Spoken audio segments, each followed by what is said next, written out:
Welcome everyone to another video for Midian Gaming. Today we are tackling Space Hulk and the suicide mission. So they have to get to that square that's got the letter A on it up the top, and the Marines begin in that far left side of the board. How did it go? Well, you're just going to have to watch, but I will say it was a tough mission. And the results, well, I invite you to all just watch and enjoy. Here we go. In the year 996.M40, an Imperial Naval Patrol passing through the Socorro system detected a large Space Hulk drifting in system drawn by the star's gravitational pull. The fourth world of the Socorro system was a populous hive world inhabited by more than 50 billion humans. It was a hub of commercial and military activity, and the threat posed by the closing Space Hulk was immense. Wary of boarding the vessel with his crews, the Commodore commanding the flotilla sent an astropathic message to the nearby fortress monastery of the Blood Angels. The chapter responded in full, led by Commander Sangello, and within 3 weeks the might of the Blood Angels had come to Socorus. It is rare to encounter a Space Hulk. For much of their existence they are tossed upon the ripples of the warp, only occasionally breaking into real space. Even in the material realm, the vast distances between the inhabited worlds makes it an unusual occurrence to discover one of these wandering behemoths. Closer analysis of the life scan data showed a huge concentration of gene stealers in the cargo hold of an ancient merchantman. Though it was impossible to get anything like an accurate number due to the low level of the scan and the dormant metabolisms of the aliens, Captain Raphael's technicians informed him that there were at least 40,000 gene stealers aboard, probably more.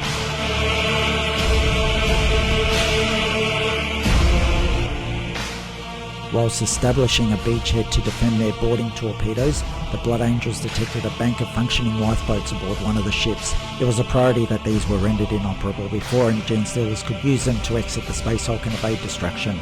Through the orbiting strike cruisers had weapons trained on the Hulk to eliminate any escaping craft. Such fire would disrupt the Space Marines' operations and was not 100% assured. A large bank of escape pods was controlled by a central release mechanism located in the control chamber a short distance away.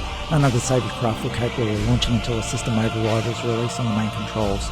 Squad Lorenzo was tasked with the mission of destroying the controls completely in order to prevent the lifeboats ever launching. The control chamber was several hundred metres from the established perimeter, and it was Captain Raphael's expectation that Squad Lorenzo would suffer heavy casualties. Such was the importance of containing the gene stealer infestation, the commander judged this a price worth paying even at this early stage of the battle.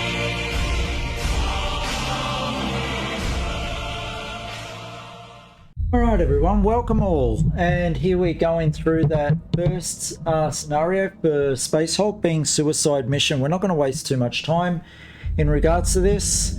First picture that I have is of the map system that is set up. The Marines are over here and they start there, and we're going to look at their setup that I chose for them, and they just have to get down this corridor and get to this room and just flame it, and that's all they have to do. So we're just going to see how we go with that, okay? Alright, so I'll get everything set up and let's go. So this is the starting position for the map. They got 4 command points, so that's what this dice is all about, the 4 command points. And this dice over here is the turn number, not that it really matters so much. We've got 6 flame templates over here, and I've got all my miniatures like the gene cells and that over there. I haven't placed them as yet, but I do get 2 blips that I can put anywhere. I think I put one over here and one over here to start on the gene stealer turn, but we're going to see that as we go ahead. All right, so the positions I've got set up, looking at this again, I would probably change it once again. I think I really messed up with this, but I've got 3 guys at the front. These 2 guys are going to power ahead as far as possible. This guy's going to hang back and he's going to make room for the sergeant and the flamer to actually move forward. If I was to change this again, I would move this 3rd guy towards the back here and move these 2 up 1. The sergeant's always going to be protecting the flamer as he's got the best chance for survival, or I feel he does. Gets the +1 in close combat for being a sergeant, and also can make them parry because he's got that power sword as well, thereby re-rolling their highest dice if he so chooses. Alright, so let's see how we did. After the first turn, I got the Marines moving as far as possible, using the 4 command points to move as far down the corridor as possible. As you can see, I placed the 2 chits at the back here. Oh no, I chose one over here and one over there, and then every turn I can bring on 2 extra blips, and so I brought 1 on each thing. You can see the Marines are not set up correctly at this point, but I was really concentrating on getting these 2 down as far as possible. Alright, let's keep going. Alright, so that's just looking down the corridor. Alright, so they got 5 whole command points for this next one. That was fantastic. And what can they do with 5 command points? Well, let's just see what they did. They moved up, they put the back guy on Overwatch. You can see this little chit over here is an Overwatch. Tyranids are going to have come through, they've opened up a door, and they've got 1 door between them, but they still have to make this long corridor in order to get to him or to get round this corridor to freedom. We see the front Marine has moved up and has gone on Overwatch. This one has not gone on Overwatch, and no one else had enough to go on Overwatch. We do have 1 command point left, and that's going to be used to unjam a gun. Now, if you can't see the problems that I've put myself in at this point, well, you're about to see it, because if you've played any Space Hulk and looked at any strategy, you can just see the massive hole I've opened myself. Regardless of having 1 command point, it's going to take a lot of luck in order to survive this round. Here we go with the Gene Stealers move. Gene Stealers from that side, are we going to try and get that Marine up the top to jam his gun, thereby forced to use this 1 command point? Well, I don't know if we will. 1, 2, 3, 4, 5, 6. We might not even get into a combat stage with the Flamer, but supplying pressure is what we're all about. So now, what is this one? This is the front Marine that's up in the corridor. As you can see, the blips all around him, and he's on Overwatch looking at the front, but look at behind him. I can't believe I missed that. It is such a rookie mistake, and I've got no excuse for that. That is just crap. Crap tactics. All right. So Gene Stealers open the door and start coming down the hallway, and they got pretty far. So if I go back to this back picture, they've got to make it up that first bit. So this is a different map tile right here, those 3 squares, and they made it to the end of those 3 squares and not much further before being dropped. Did not, oh no, jammed on the last shot, but did shoot him down. All right, did not bother to undo the jam, because this is where the concentration was, and I wanted to make sure I had an unjam over here. So we go to these Gene Stealers, who break open the door, run right behind him, attack him. They've got 3 dice as opposed to the Marines who have 1. That Marine, fighting for his life, takes on the Gene Stealer and beats him. I could not believe his luck. Second Gene Stealer comes down the ramp, goes to attack him, but his luck did not hold. Gene Stealer rolling a 6, 4, and a 2, and the Marine player only rolling a 2. That's 1 Terminator down already. The rest of the Gene Stealers piled down, not enough movement to reach or to really attack this last Terminator. And that's what he was looking into going into that round. Oh, it's just looking really bad when you've got that amount of Gene Stealers. What's that? That's 7 Gene Stealers piled down, and you've got like 1 Marine in front, you've got the Sergeant behind him, and you've got the Flamer, who is, you know, if they kill the Flamer, the mission is done for. And we've only got 6 shots on the Flamer as well. We don't want to waste them. We need to save 1 for the room. All right, so we got 4 command points, which is pretty good. We've got some distance between us. So what happened in this round? Well, kills 1 Gene Stealer and had a fair bit of bad luck. Decides to go on Overwatch, not to spend too many more command points. He rolled rubbish. Absolute rubbish. I think he killed That one on a sustained fire, but could not roll a 6 or a 5+ further on in that round. Rather than waste the last 3 shots, we put 2 of those on Overwatch, kept one of the command points for an unjam, and put the sergeant on Overwatch as well on his movement points. The other Marine behind, as you can see, over here, you can just see his base in there, moved up 1 square and went on Overwatch as well, to maybe support as these Genestealers are hopefully cleared out. Alright, so we see that the Genestealers moved and the Marine jammed with a double 3. So not even a kill. It's a really bad jam. There's no point unjamming that. We're just going to see what happens. So that's what the top looks like. Alright. He kills him.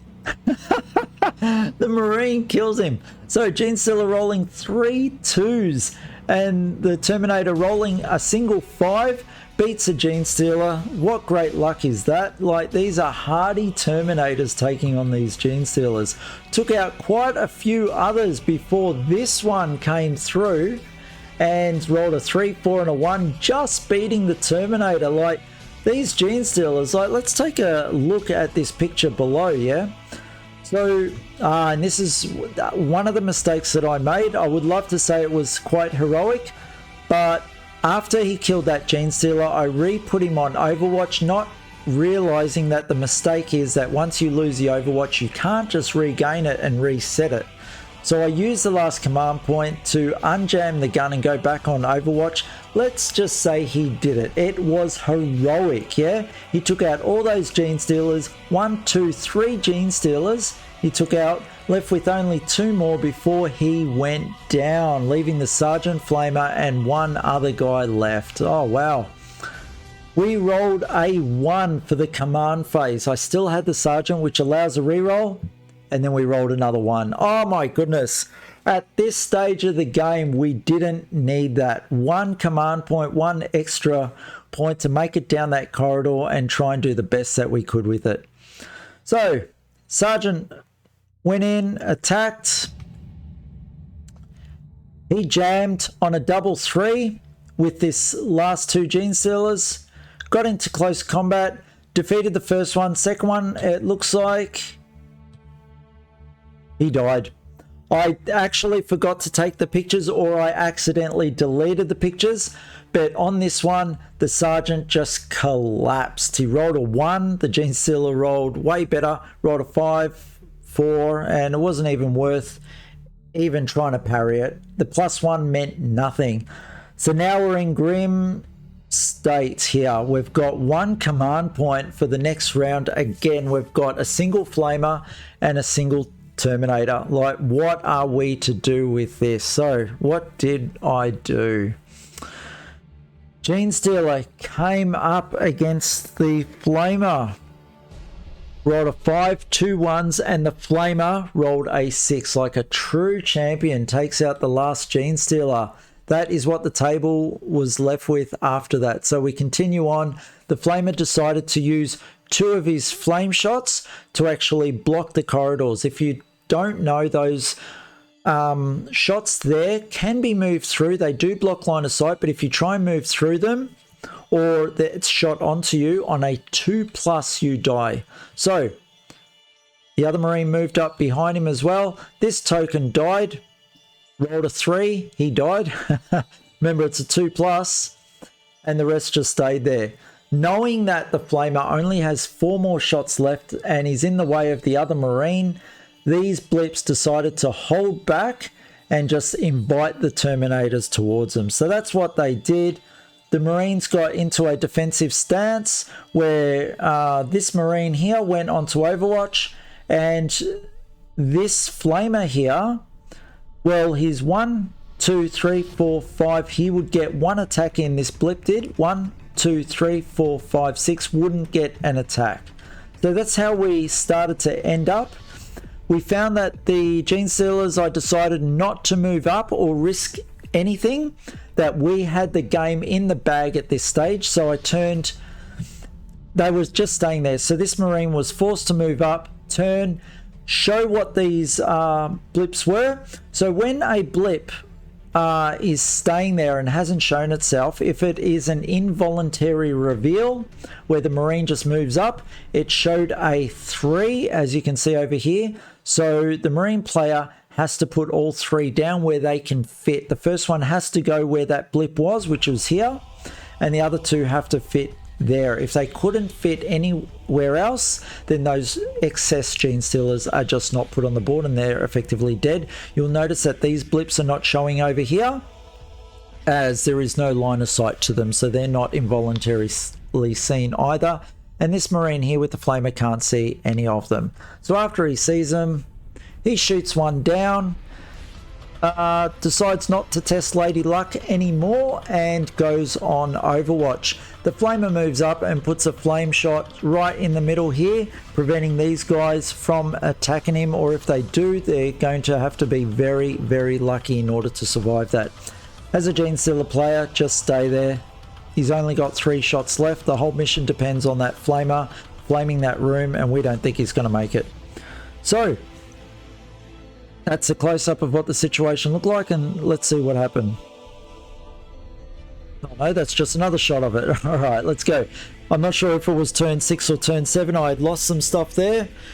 Obviously, we got 3 command points there. The Marine cleared out that corridor, as you can see. There was one blip here. There was one over here, which was probably a 1. These 2, he just shot through by moving closer towards them and most likely sustaining fire. And to save this blip or any more coming through from this direction, shot twice, leaving only 1 flamer left. Now it's all up to this Marine, this Terminator here, to do his job for this to actually survive. So what actually happened? That blip turned into 3 Gene Stealers. Crazy. So with that, they showed themselves, they came forward. The Gene Stealer rolled a 1, 3 and a 6 without being able to parry, and only rolling a 4. That Terminator did not do the job that was needed. Unfortunately fell. The Gene Stealers now, with only 1 Terminator left, have victory in the bag. There's only 1 shot left for the flamer. This Marine would have to be the luckiest Marine to ever have existed, possibly worthy of being a Primarch in order to survive the rest of this Space Hulk. So how did he do? Like a champion, it went off. He rolled a 1 for his command points. That's a previous shot. Let's ignore that. Went out, decided to face one direction to try and make his way up towards that room. No matter what, Gene Stealers hanging off him or whatever happened. Gene Stealers came up from behind to attack. They rolled a 5, 2 and a 2. This champion rolled a 5, did not go down. In fact, turned around for another round of combat. And look at that, rolled a 3. This Gene Stealer rolled a 3, 2 and a 2. He's still not down, he's still surviving. He wants to get to that room, he wants to flame it. He took him out. No, he didn't. No, he didn't. Look, I've just changed the camera angle towards which way things are facing. And the next Gene Stealer on the pot, as you can see, right behind. Yeah, I don't know what I did there. But the next Gene Stealer to come up rolls a 2, 3 and a 1. He rolls a 5, killing that one. And I didn't get a photo of the last one. So sorry, guys, that's it. But this flamer wielding Terminator did go down to the Terminators, could not survive, was not a Primarch. And unfortunately, I lost another game of this suicide mission, which I can't believe. I usually always complete this mission, but while I've been doing the videos, my luck has been against me, as well as my strategy. It has been atrocious. I learned so much in this game. Right from here, right at the beginning is where I made the mistake. Let's go back to it. Man, there were a lot of photos in this. Probably right about... Oh, we're getting to it. Right about there. That was the worst decision I could have made. That picture tells it all. You got blips all around here. and you got this Marine up here. If I had enough to have moved this Marine over to here, turn him and go on Overwatch, that would have been a good move. Otherwise, I should have stopped around here, maybe, even at this point, with another one on Overwatch as well. Losing one Marine would have been okay if I had stopped here and then started a push through very slowly right through this corner, because once you've got this corner secured and you've got this corner secured with bolter fire, you can slowly just tread your way down, dealing with all the detail. The lieutenant comes up into this position here and moves the flamer up through that door and is nice and safe. So yeah, just a lot learned, and yeah, embarrassing mistakes. There you go. Oh wow, that was it. How good was it? Yeah, the Marines didn't make it. There were just some bad decisions on my part. Once again, it's the second time I've played this, and usually this mission I kill it. Like, I'm so good, but just lately, by trying to do these productions, I've just been making some really bad decisions. So yeah, let's see how future videos go. Okay, hope you enjoyed it. Anything I missed, put it down in the comments. If you're liking to support us, give us a thumbs up and subscribe. It's a second of your time. It's a lifetime of love for us. Okay, see you all in the next video. See you all.